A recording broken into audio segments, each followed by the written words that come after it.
함께 찬양 드리겠습니다. 나의 아버지 그 거룩한 사랑.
자리에서 일어나셔서 여기에 모인 우리 찬양하시면서 하나님 앞에 나가겠습니다.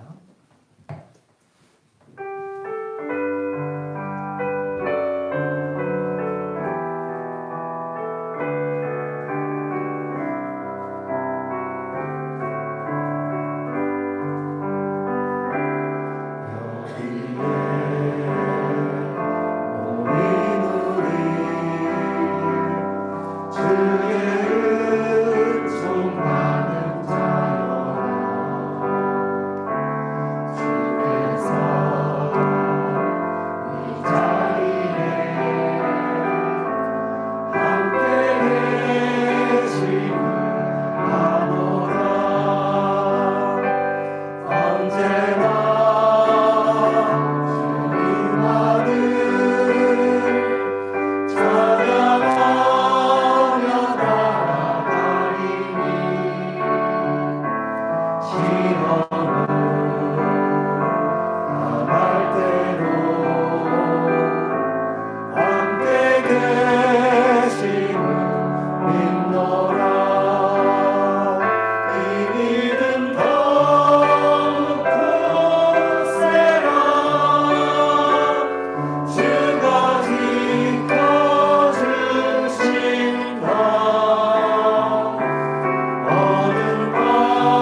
사랑한 말씀들이 나를 더욱 새롭게 하니 때로는 넘어져도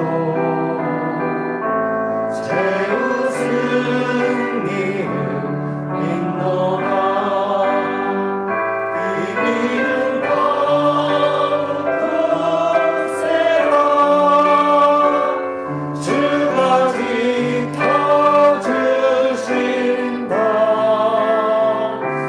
어둠 밤에도 주의 밝은 해 인도하여 주신다.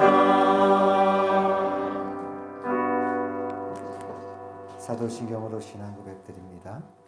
전능하사 천지를 만드신 하나님 아버지를 내가 믿사오며 그 외아들 우리 주 예수 그리스도를 믿사오니 이는 성령으로 잉태하사 동정녀 마리아에게 나시고 본디오 빌라도에게 고난을 받으사 십자가에 못 박혀 죽으시고 장사한 지 사흘 만에 죽은 자 가운데서 다시 살아나시며 하늘에 오르사 전능하신 하나님 우편에 앉아 계시다가 제대로서 산자와 죽은 자를 심판하러 오시리라. 성령을 믿사오며 거룩한 공예와 성도가 서로 통한 것과 죄를 사하여 주시는 것과 몸이 다 사는 것과 영원히 사는 것을 믿사옵나이다. 아멘.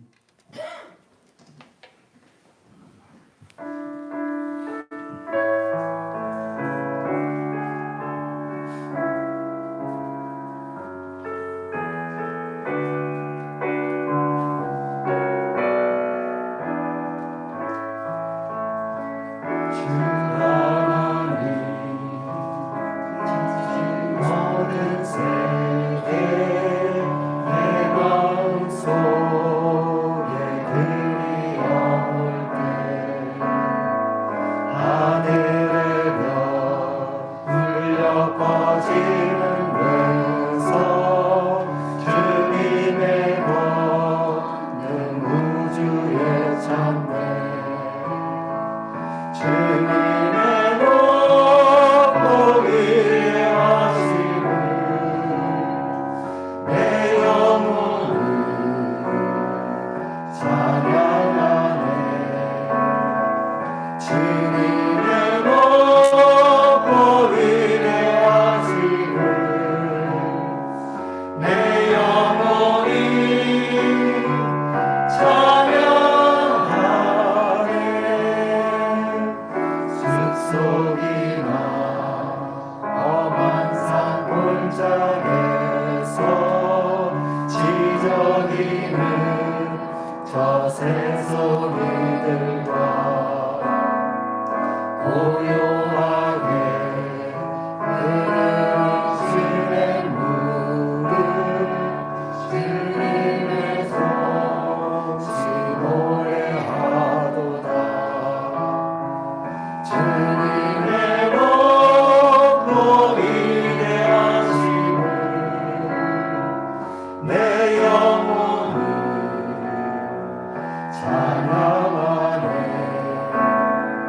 주님의 높고 위대하심을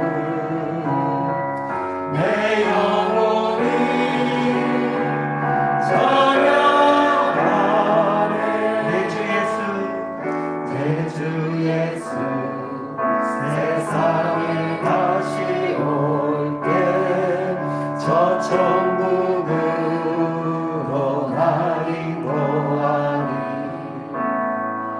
나경손이 엎드려 경배하며 영원히 주를 찬양하리라.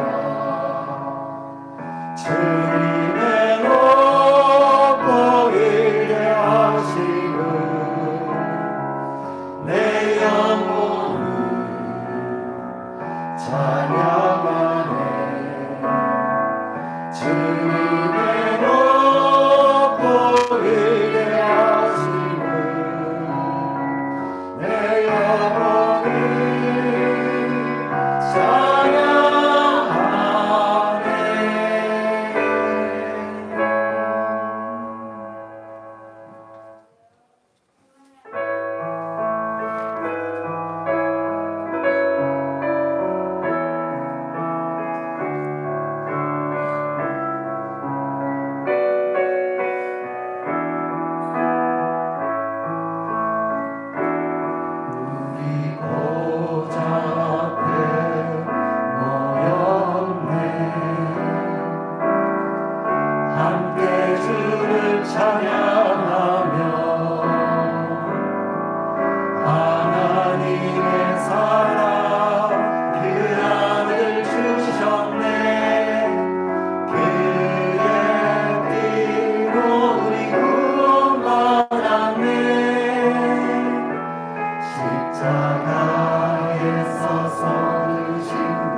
아시며 우리 교회를 향한 놀라운 계획을 가지신 하나님 아버지, 이 시간 주님 전에 나와 예배드릴 수 있게 하심을 감사드립니다. 코로나19로 인해 세상의 많은 사람들이 어려움을 겪고 있으며 특히 우리 교회들이 힘든 상황에 놓여 있습니다. 매주 드렸던 공예배조차도 되게 어려운 상황에 처하게 되었고, 성도 간의 교제와 주님의 복음을 전하는 일에도 쉽지 않은 환경에 처해 있음을 고백합니다. 더 걱정인 것은 이러한 위기에도 우리들은 마음을 아파하기보다 환경에 순응하고 익숙해져가는 우리의 모습을 보게 됩니다. 주님, 우리를 불쌍히 여겨주시옵소서. 또 우리 교회를 불쌍히 여겨주시옵소서. 주님의 성령으로 우리에게 새 힘을 주시고 주님의 성령을 바라며 약속하신 주님의 말씀이 반드시 이루어진다는 것에 기대하고 기도하는 마음을 주시옵소서. 포기하지 아니하면 때가 이르며 거두리라는 말씀처럼 상황과 환경이 그리 아니하실지라도 말씀 붙들고 기도하며 나아가는 성도들이 될 수 있도록 내 마음과 생각을 지켜주시옵소서. 말씀을 읽고 기도하는 일에 게으르지 않게 하시고 매 순간순간마다 하나님의 뜻 가운데 순종하며 살아가는 성도들이 될 수 있도록 하여 주시옵소서. 바라옵기는 주님께서 우리 교회에 허락하신 이 일곱 비전에 대해 기도합니다. 먼저 비전에 대한 마음이 하나님께서 우리에게 향한 마음이 되게 하시고 하나님의 마음과 우리의 마음이 하나 되어 하나의 공동체로서 기도하며 나아가는 교회가 되게 하여 주시옵소서. 또한 우리 가운데 부흥에 대한 사모함을 주시고 성령 충만이 우리 모임에 특별히 예배 가운데 일어나 예배 가운데 회개하는 역사가 있게 하시고 거듭나는 역사가 있게 하여 주시옵소서. 주님을 찬양합니다. 주님은 영광 받으시기에 합당한 분이시며 세상의 통치자이시며 능치 못하신 일이 없으신 분이십니다.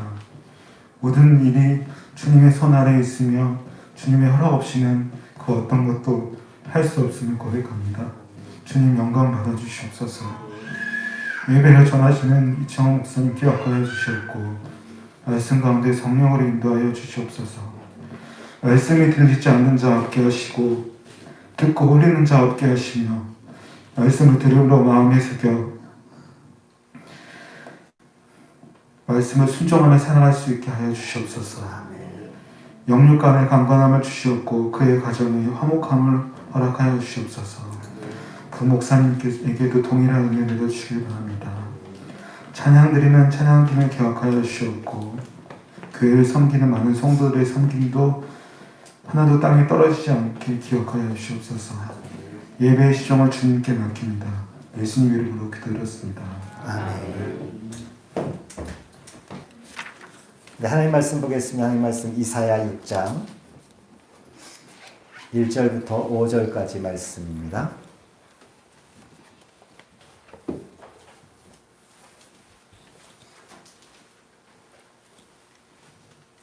이사야 6장 1절부터 5절까지 우리 한 절씩 나눠서 읽겠습니다. 제가 6장 1절 말씀 먼저 읽습니다. 우시야 왕이 죽던 해에 내가 본즉 주께서 높이 들린 보좌에 앉으셨는데 그의 옷자락은 성전에 가득하였고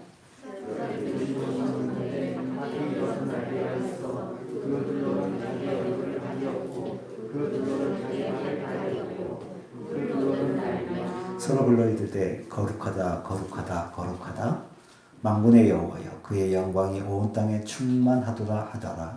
이같이 가득한 자의 소리로 말미암아 문지방의 터가 요동하며 성전의 용기가 충만하니 같이 읽습니다.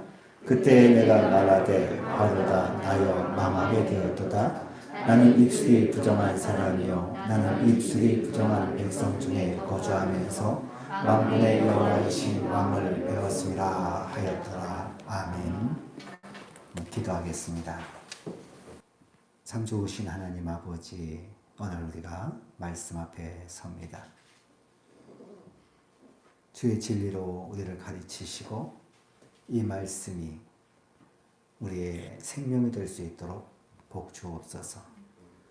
이 시간 영상으로 함께하는 분들에게도 동일한 은혜 주시고 서로 다른 곳에 있지만 주를 예배하며 성령으로 하나 될 수 있도록 주님이 이끄시기를 원합니다. 감사하며 예수님의 이름으로 기도합니다. 아멘. 우리는 참 어려운 시대를 살고 있습니다. 코로나19로 시작된 우리의 이 상황들은 단순히 행동의 불편뿐 아니라 실제적으로 일자리를 잃는 분들도 생겼고 버티지 못해서 이제는 문을 닫는 상점들도 많이 늘어났습니다. 참 어렵기도 하고 우리의 경제적인 기초의 취약함들을 또 눈으로 확인하기도 하는 그런 시기입니다. 사실 교회도 결코 쉽지만은 않습니다. 우리 경기노회 산하에 114개의 교회가 있는데 지난주에 노회가 있었죠. 가서 보니 이번 노회 때 5개의 교회가 교회 폐쇄 신청을 했습니다. 명목상 그냥 교회를 유지하고 있는 교회들이 또 꽤 있었는데 이젠 그것마저 힘들어서 교회 문을 닫겠다라고 교회 그 노회에 서류를 제출한 겁니다. 우리 가까운 곳에 또 한 교회가 있었는데 그 지나다 보니까 그 전까지 있었던 간판을 내렸더라고요. 참 안타까운 상황입니다. 사실 작은 교회뿐 아니라 규모가 좀 큰 교회들도 굉장히 버거워하는 그런 상황까지 이르렀습니다. 착잡한 생각, 씁쓸한 마음이 들면서 우리가 몇 개월 동안 이렇게 조금 자유롭게 모이지 못하는 상황이 됐다고 해서 교회가 그렇게까지 가야 되는가 싶은 그런 마음도 들고 또 상점들이 문을 닫고 하는 것들을 사람들은 자기와는 직접 관계가 없음에도 불구하고 굉장히 가슴 아파하는, 그러나 교회의 문을 닫는 것들은 예수를 믿는 사람들 외에는 또 전혀 가슴 아파하지도 않고 관심도 없는 이런 여러 가지 상황들을 보면서 어떤 생각들을 하는 것이 좋을까? 코로나 때문이라면, 코로나가 지나면 이 모든 문제가 다 해결될까? 원래의 모습대로 다 돌아올 수 있을까라는 생각을 하곤 했습니다. 사실 사회 경제적인 문제이든 교회의 문제이든 이 어려운 시대를 맞이하면서 약한 부분들이 터져나온 것 같습니다. 코로나 사태가 지나면 조금 개선될 것이라 생각은 듭니다. 그러나 또 어려움이 오면 약했던 부분은 또 터질 것이고 그 일들이 계속해서 반복될 것입니다.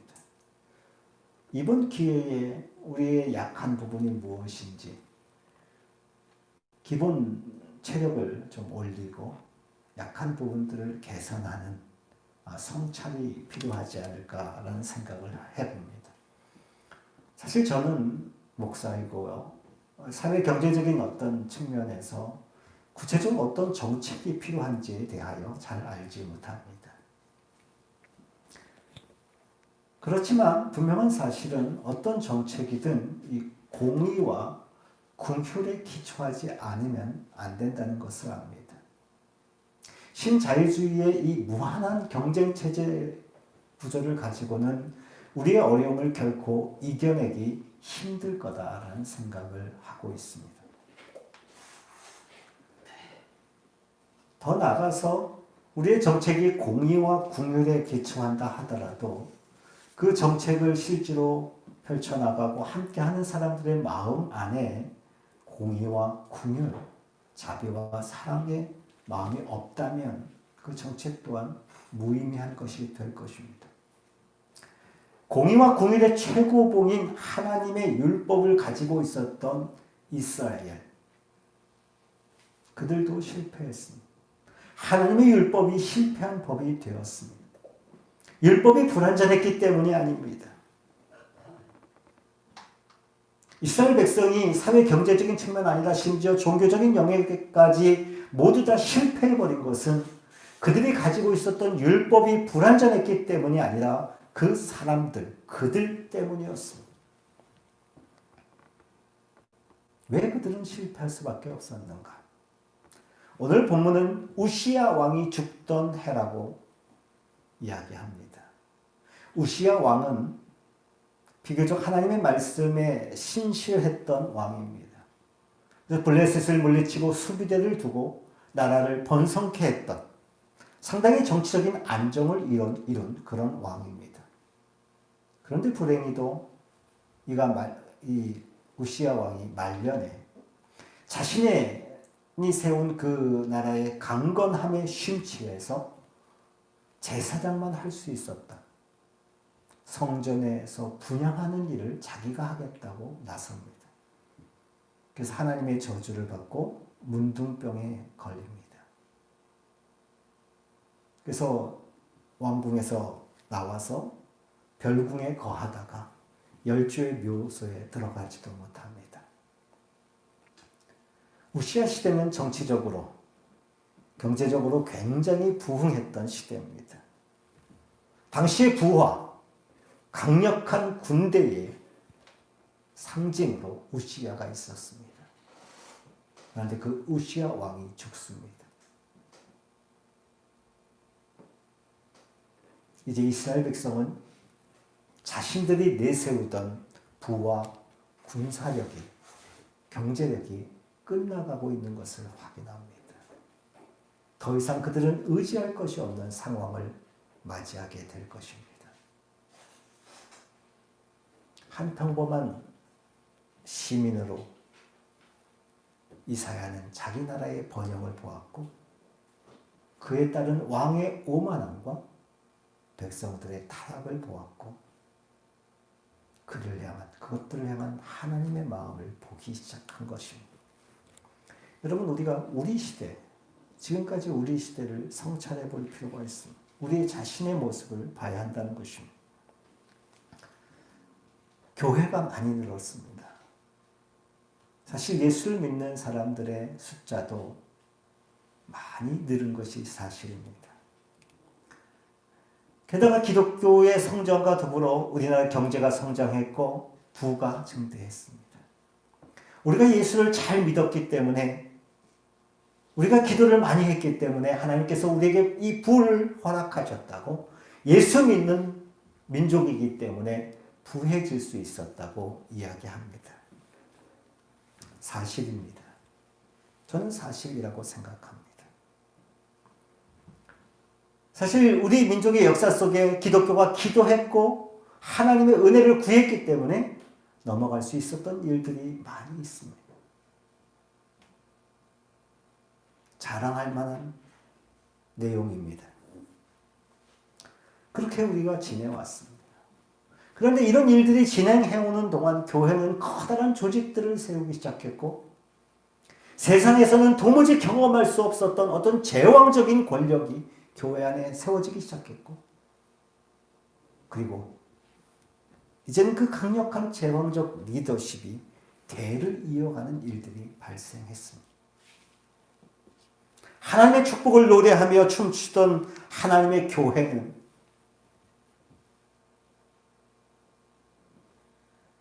배에 낀 기름을 제거하기 위해서 운동을 하듯 조깅 같은 것들을 해가며 선교 사역을 진행해 오곤 했습니다.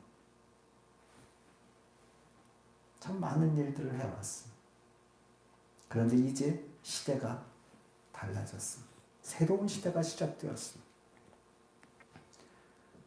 하나님의 교회들은 이제 자기의 조직을 관리하게도 숨이 차서 허덕입니다. 조직 내에서 어떤 사람이 이상한 일을 해도 그것을 제어할 능력을 상실했습니다. 우리가 기도했기 때문에 하나님이 복을 주셔서 이루었다고 말하는 이 경제 성장도 이제 그 끝을 알리는 종소리가 들려오기 시작합니다.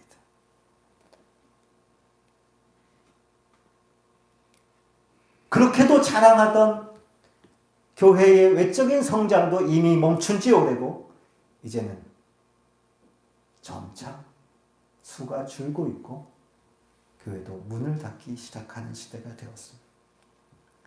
사회는 교회를 못 잡아먹어서 안달이고 교회에서 한쪽은 사회의 눈치를 보고 있고 또 다른 한쪽은 이 세상과 똑같은 방식으로 교회가 세상과 맞짱을 뜨자고 하고 있는 시대입니다. 어떻게 하다가 이렇게 되었습니까? 우리가 이 난관을 어떻게 극복해야 하겠습니까? 이 시대, 이런 시대적 문제를 누가 어떻게 이겨낼 수 있습니까? 많은 대안들이 제시되곤 합니다. 그러나 오늘 저는 분명히 확실합니다. 이 시대를 탈출할 수 있는 유일한 길은 하나님이 원하시는 사람을 찾는 것입니다. 저와 여러분이 우리 이 땅의 교회들이 그리스도인이 멸절되지 않고 다시금 하나님의 은혜를 누리기 원한다면 하나님이 찾으시는 한 사람, 하나님에게 부르심을 받고 그 부르심에 잡힌 바 되어 하나님의 메시지를 전할 수 있는 한 사람이 필요합니다. 그래서 하나님께서는 천상의 회의 시간에 말씀하십니다. 내가 누구를 보내며, 이게 8절 말씀이죠. 누가 우리를 위하여 갈까?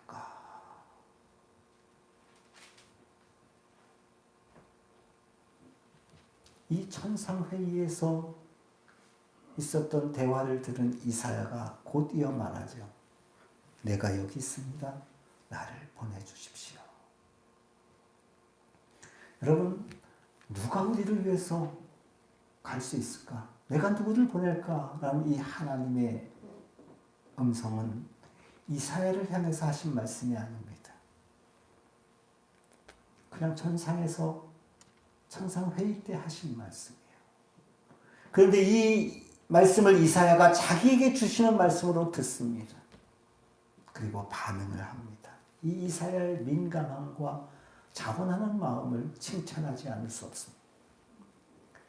개인적인 부르심이 아닌데 하나님이 주신 무한한 자유를 가지고 그것을 개인에게 주신 말씀으로 듣는 이 이사야의 민감함, 참으로 칭찬할 만한 것입니다. 사실 성경 공부를 진행하다 보면 그럴 때가 많이 있습니다. 전 제중에게 물어보면 아무도 대답을 하지 않습니다. 그 중에 민감한 어떤 분이 야 혹시 저게 나한테 하신 질문이 아닐까? 그래서 대답을 하곤 합니다. 지목하여 부르기 전에는 아무도 대답하지 않는 것이 사실입니다.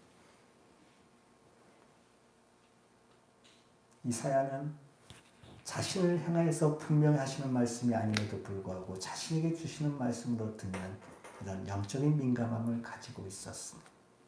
우리에게도 이 민감함이 필요할 수 있습니다. 그러나 여러분 오해하지 마십시오. 지금 제가 하나님께서 우리를 부르십니다. 하나님의 사역에 뛰어듭시다 라고 말하고자 하는 것이 아닙니다. 이렇게 말할 수 없고 가능하지도 않습니다. 때로는 이 응답이 너무 쉽게 사용되기도 합니다. 무턱대고 하나님의 사역에 뛰어들어서 자기 죽고 남 죽인 이야기가 어제 오늘의 이야기가 아닙니다.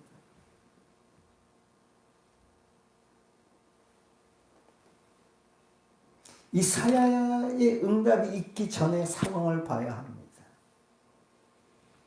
하나님의 영광을 대면하지 못했고 여호와 그 거룩하신 자를 직접 뵙지 못하고 그 하나님을 뵈면서 자신의 더럽고 추악함을 깨닫지 못했고 죄사함을 받지 못했으면서 내가 여기 있나이다 라고 말한다면 그것은 굉장히 잘못된 것이에요. 어리석은 일입니다. 오늘 이사야 6장을 통해서 우리는 하나님께서 하나님의 마음으로 시대를 안고 하나님의 메시지를 전할 한 사람을 준비시키는 그 하나님의 모습을 볼 수 있습니다. 하나님이 준비시킨 이 한 사람, 곧 고대 이스라엘에서는 이사야였습니다. 이 시대는 누구인지 정확히 알지 못합니다. 말 그대로 한 사람일 수도 있고 한 무리일 수도 있고 한 공동체일 수도 있습니다. 그러나 성격을 달리하건 어떻건 상관없이 하나님께서 원하시는, 그래서 어두운 시대에 빛을 비출 수 있는 사람은 거룩하신 하나님을 만나본 사람이어야 합니다. 실패와 난감함, 처절한 좌절과 패배의식, 무기력을 해결할 수 있는 유일한 길은 거룩하신 하나님의 영광을 보는 것입니다. 이사야가 본 하나님의 영광, 천사들마저 그 손과 발을 가린 이 하나님의 영광을 봐야 합니다. 이슬과 같이 사라지는 부를 의지하고 썩어질 것에 목숨을 걸고 사는데 그것마저 여의치 않아서 어떻게 해야 될지 모르는 이 시대, 그리고 이 시대에 속해서 동일한 모습으로 허덕이고 있는 우리 교회와 그리스도입니다. 교회가 그리스도인이 이런 상황에서 탈출하여 하나님의 빛을 비추기 위해서는 하나님의 영광을 대면해야 합니다. 우리 안에 이 영광, 차마 바라보기도 벅찬 하나님의 영광의 흔적이 있는가? 우리 안에 이 하나님의 영광이 없기 때문에, 우리가 이 영광을 바라보지 못하기 때문에 그리스도인인 우리가 하나님 앞에서 합당하게 살지 못하고, 우리가 그렇게 살지 못해서 교회가 우스운 곳이 되고, 교회가 우스운 곳이 되어서 세상은 하나님과 교회를 가볍게 여기고 방자하게 행하고, 그리고 그 행위로 말미암아 어려움에 처하고 괴로워하면서 살아가는 이 악순환의 고리를 끊어야 합니다.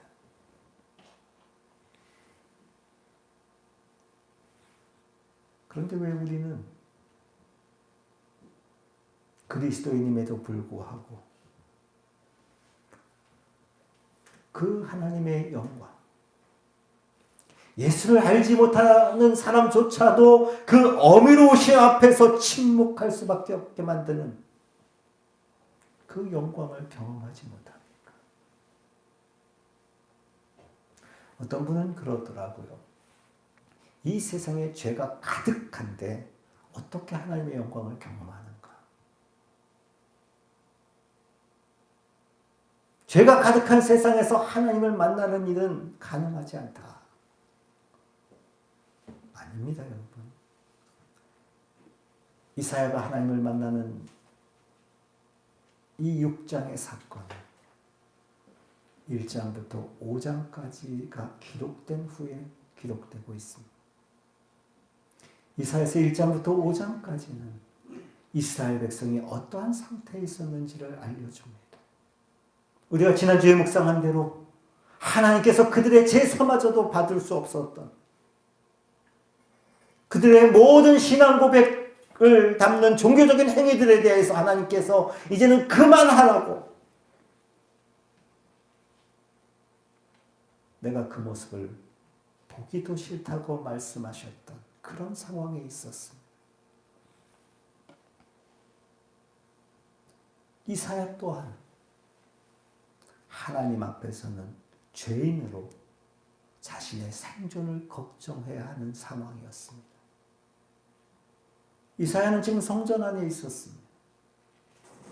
그러나 하나님의 거룩하심 앞에서 이 인간의 부정함을 없앨 수가 없었어요. 어떤 신앙적인 행위들, 그것은 인간의 부정함을 없애주지 못합니다. 오로지 하나님의 주권적인 은혜만이 인간의 부정함을 없앨 수 있을 것입니다. 스납들이, 천사들이 그 핀수스로 이사야의 입을 지지는 이 행위가 하나님의 주권적인 은혜, 사제의 은혜를 보여주는 장면입니다. 사실 다시 하나님의 영광을 대면하는 것, 하나님을 보게 되는 이것은 하나님의 주권적인 은혜로만 가능한 것입니다. 그렇기 때문에 우리가 할 수 있는 일은 이 은혜에 의지하여 영광을 구하는 것입니다. 하나님 우리 가운데 임재하시고 우리를 만나달라고 구하는 것입니다. 하나님의 은혜 가운데 불쌍히 여기셔서 내려주시는 하나님의 따사로운 햇살을 받으며 살아왔던 우리, 언제부터인가 우리 안에 그 하나님을 향한 간절함과 영혼의 절규와 갈망이 사라지기 시작했습니다.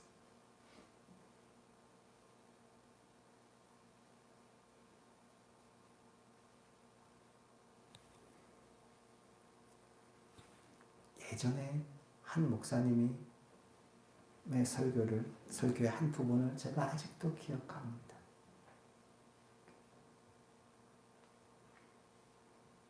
이렇게 말씀하셨습니다. 당신은 이 교회에 의자에서 앉아서 예배 드리는 것이 별로 마음에 들지 않는다. 그렇다고 해서 의자를 치우자는 얘기는 아닙니다만, 그러면서 이런 말씀을 하셨어요. 우리의 믿음의 선조들은 마루에서 예배했는데 그 마루 자체가 좋은 것이 아니라 그 마루에 앉아있다 보면 군데군데 패인 데가 있는데 그 마루가 패인 이유가 무엇인지 아느냐고.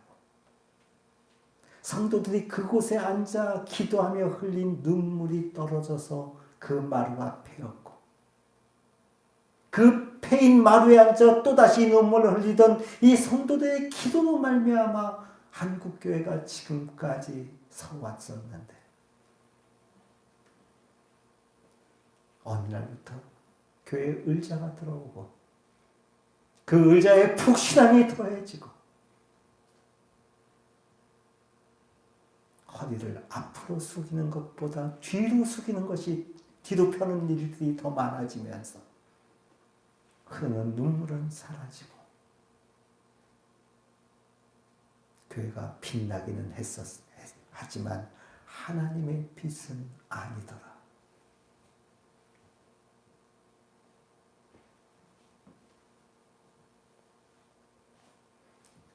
이것이 아주 고루한 어떤 시골교회 목사님이 했던 설교가 아닙니다.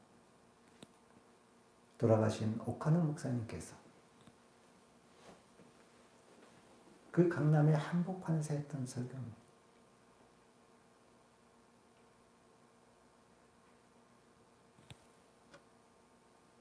하나님의 영광을 바라지 않으며 영광 없음으로 인하여 애통해 하지 않습니다. 여러분, 언제입니까?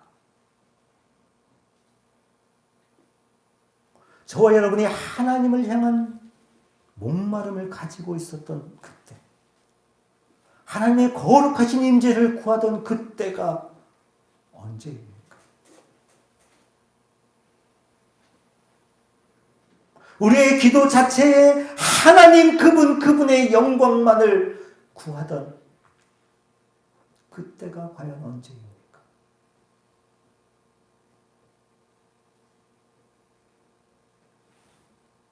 진짜 문제는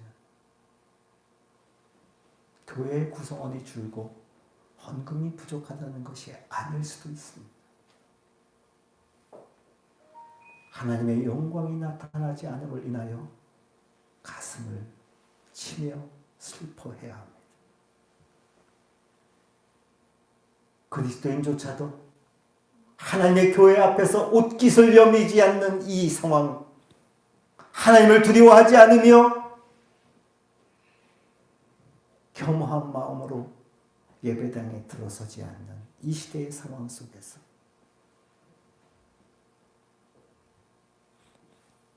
우리의 눈에서 더 이상 흘릴 눈물이 없을 때까지 아니 그 눈물을 따라 우리의 심장이 밖으로 나올 때까지 주의 영광을 구하는 기도를 드려야만 합니다.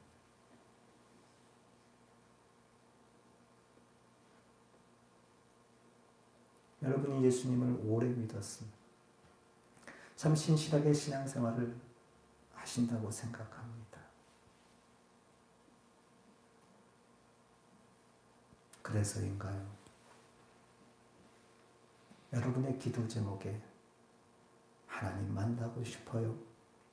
하나님 나에게 지금 이 순간 임해 주세요.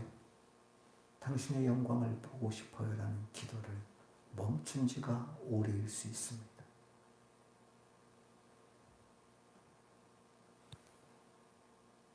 우리가 하나님의 영광을 볼 때 비로소 우리의 자화상, 나 자신의 모습을 발견할 것입니다.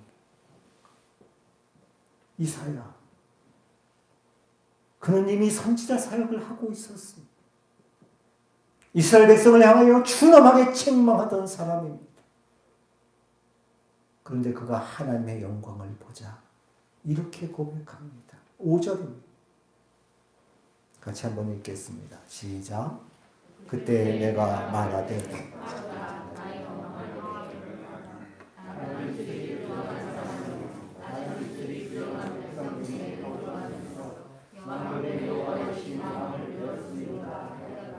아멘.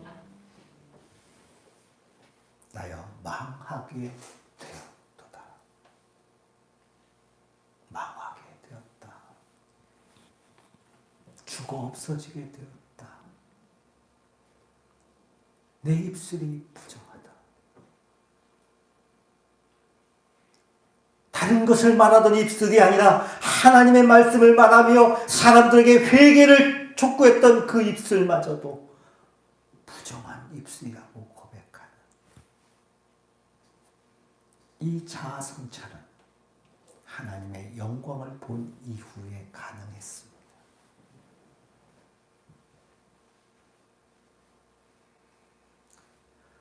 저도 그렇습니다. 내가 그렇게 나쁜 놈은 아닌 것 같아요. 착한 사람은 아니어도. TV 뉴스를 보면서 어떤 사람들이 저 모양인지 모르겠다고 통탄스러워합니다. 제가 그렇습니다. 여러분도 그렇지 않습니까?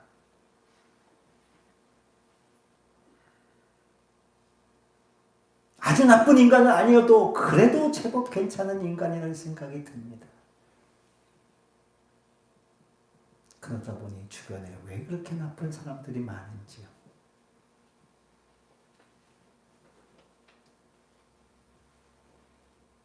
우리가 하나님의 영광을 보면 달라집니다. 자기 자신을 제대로 볼 수 있습니다. 깊이 볼 수 있습니다. 나여 망하게 되었도다. 사실 이 경험은 그렇게 즐거운 경험이 아닙니다. 그러나 하나님을 직접 대하고 자기 자신의 모습을 깊이 인식한 이후에 비로소 하나님의 치유하심을 경험할 수 있습니다.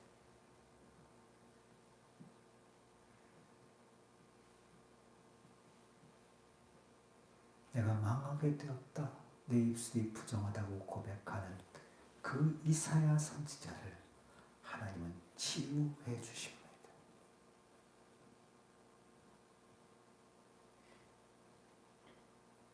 그 치유가 경험되자 그의 영적인 민감함이 살아나는 것이고 나를 보내달라고 말할 수 있는 것이고 하나님은 그를 보내실 수 있는 것입니다.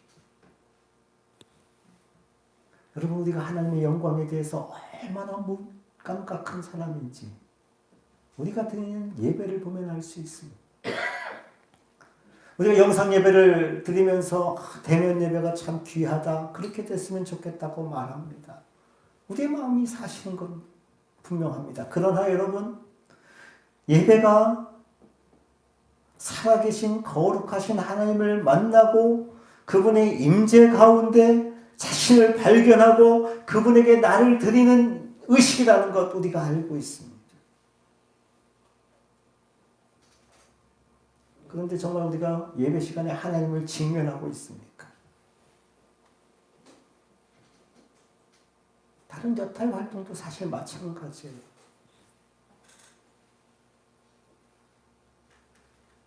우리가 지금 이 코로나 상황 속에서 여러 가지 활동들을 할 수 없어서 굉장히 제한을 받고 있어서 불편하고 우리의 신앙이 퇴보하는 것 같다는 느낌을 받는 것이 사실입니다. 그러나 묻습니다. 여러분, 이전에 우리의 활동과 지금 조금이라도 하고 있는 이 활동 속에서 과연 우리가 하나님의 임재를 경험하면서 그 일을 하고 있습니까?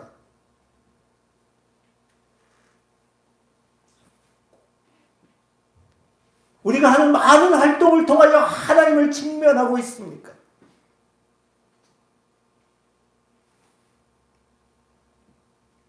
우리가 너무 많은 교회의 일들이 심지어는 성경을 읽는 하루에 한 장씩 성경을 읽어가는 그 일들조차도 하나님을 직면하지 않은 채 그냥 하고 있는 때가 얼마나 많습니까? 이제 이번 주에 요한계시록이 끝납니다. 이제 창세기로 넘어갑니다. 얼마나 다행입니까? 요한계시록이 끝납니다. 이상한 동물들만 나오고 알 수 없는 얘기들만 나오는 이것이 과연 무엇인가? 그래요. 요한계시록을 읽을 땐 그렇다고 쳐요. 그럼 창세기를 읽으면요. 다 아는 것 같은 그 창세기를 읽으면요. 하나님이 느껴지십니까?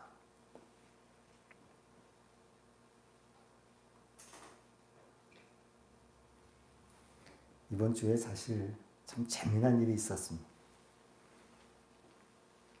이제 보니까 주일학교에서 이렇게 큐티를 하는 것 같아요. 큐티를. 그래서 이제 그 한 부분의 말씀이 시편 부분이었는데 아이들에게는 좀 어렵긴 했던 것 같아요. 뭐 인생의 덧없음에 대한 구절들이었어요. 그리고 결국 우리가 많이 뭐 벌고 움켜쥐려고 한들 그것을 가지지 못하지 않느냐. 인생이 얼마나 덧없는 것인가.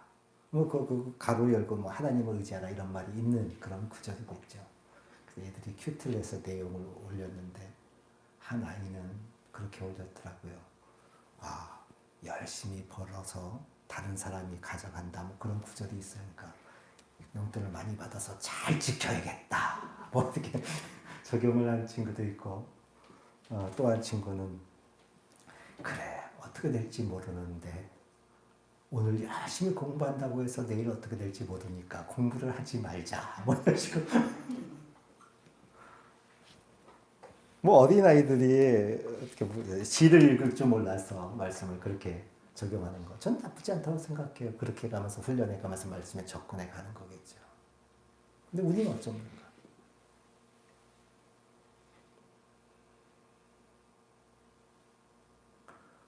우리가 하나님의 말씀을 보면서 그 말씀 안에 담겨진 하나님이 내 마음 가운데 들어옵니까? 그 말씀을 기억하신 그 하나님의 형상이 내 가슴 속에, 내 영혼 속에 새겨지고 그것으로 인하여 내 영혼이 진동하는 경험들이 여러분 있습니까? 여러분, 하나님의 말씀이 살아있다는 것이 무슨 뜻인지 아십니까?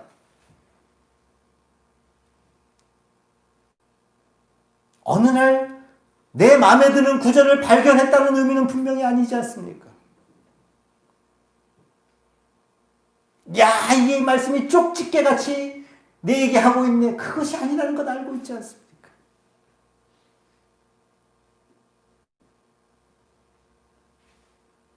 왜 하나님의 말씀을 읽을 때조차도 하나님의 영광, 하나님 자체에 직면하지 못하는데 그것 때문에 안타까워하지 않습니까?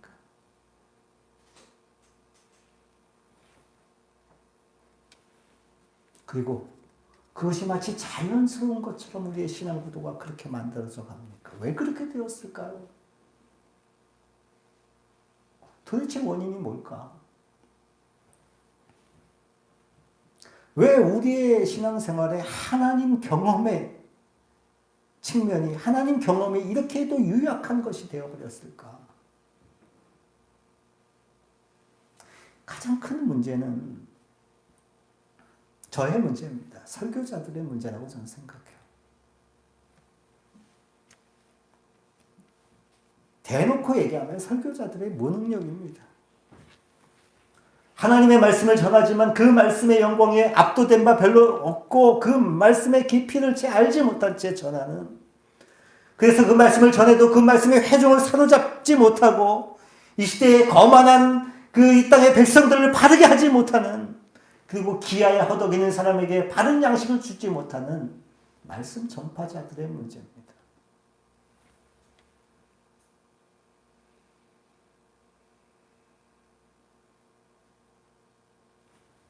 바람과 같이 사라져도 그 사라짐을 인식하는데 한참의 시간이 걸리는 집사라고 표현하는, 본인을 그렇게 표현하는 제 친구가 한 명 있습니다.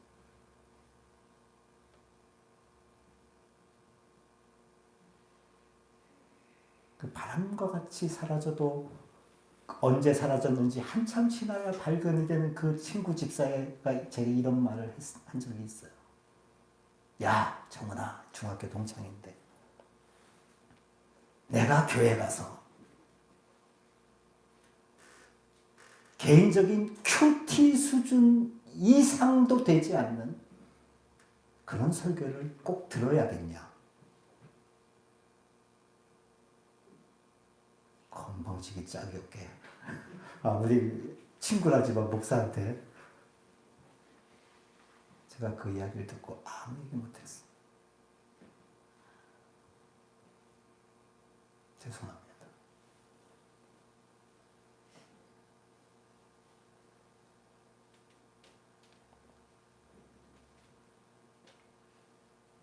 제가 우리 이제 인터넷 그거 방송 나가고 그러면서부터 이전보다 유튜브 같은 걸 좀 더 많이 보게 되었습니다. 그러면서 다른 교회 예배 신앙도 이렇게 많이 봤습니다. 저를 포함해서 여러분 한국교회 설교자들을 위해서 많이 기도해 주십시오.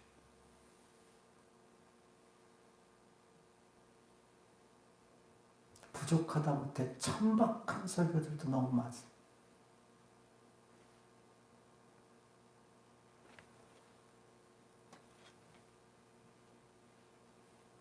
그러나 한편으로 말씀을 듣는 여러분의 책임도 있습니다. 여러분 진지하게 생각해 보셔야 합니다. 설교 시간을 쉬는 시간쯤으로 생각한다면, 그저 마음의 평안을 얻는 시간으로 여기는, 그래서 어려우면 안 되고 길면 안 되고 복잡하면 안 되고 내 마음을 상하게 하는 그런 부분이 나오면 더 안 되는, 큰일 나는, 일주일에 한 시간 그냥 대충 앉아있는 것으로 신앙의 삶을 마감할 수 있다고 여기는 그런 사람들이 있는 곳에서 과연 어떤 일이 일어날 수 있을까?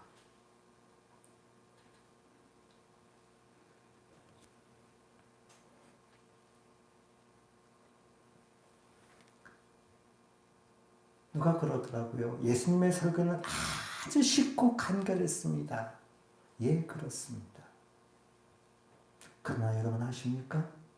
예수님의 어떤 설교는, 아니 많은 설교는 심지어 제자들조차도 마지막까지 무슨 말인지 알아듣지 못했습니다.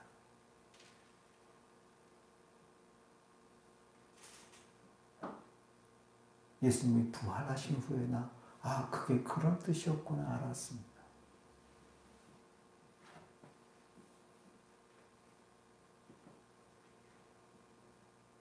설교가 어렵고 복잡한 것은 설교자에게도 문제가 있습니다만 듣는 분들도 생각해 봐야 합니다.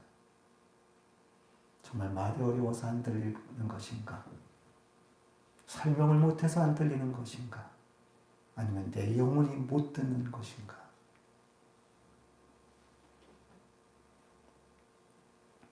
여러분, 하나님을 갈망해야 합니다. 이 시대의 유일한 대안입니다. 아니, 애초부터 사람이 살아갈 수 있는 유일한 길이었습니다. 코로나가 마감되는 것이 이 시대의 모든 문제를 해결해 줄 수는 없을 것입니다.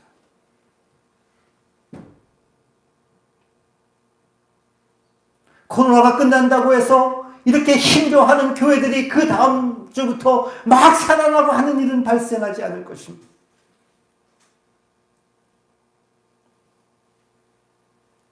하나님의 영광을 보아야 합니다. 우리 그리스도인이 교회가 하나님의 영광 속에서 자신을 발견하고 그리고 처절한 슬픔을 맛봐야 합니다. 그리고 그 처절한 슬픔이 마침내 하나님의 손길로 치유되는 것을 경험해야 합니다. 그런 사람이 나와야 교회가 회복되고 이 시대가 회복될 수 있습니다. 우리의 눈이 하나님의 영광을 향할 수 있기를, 우리의 영혼이 하나님을 직면할 수 있기를 주님의 이름으로 소망합니다. 기도하겠습니다.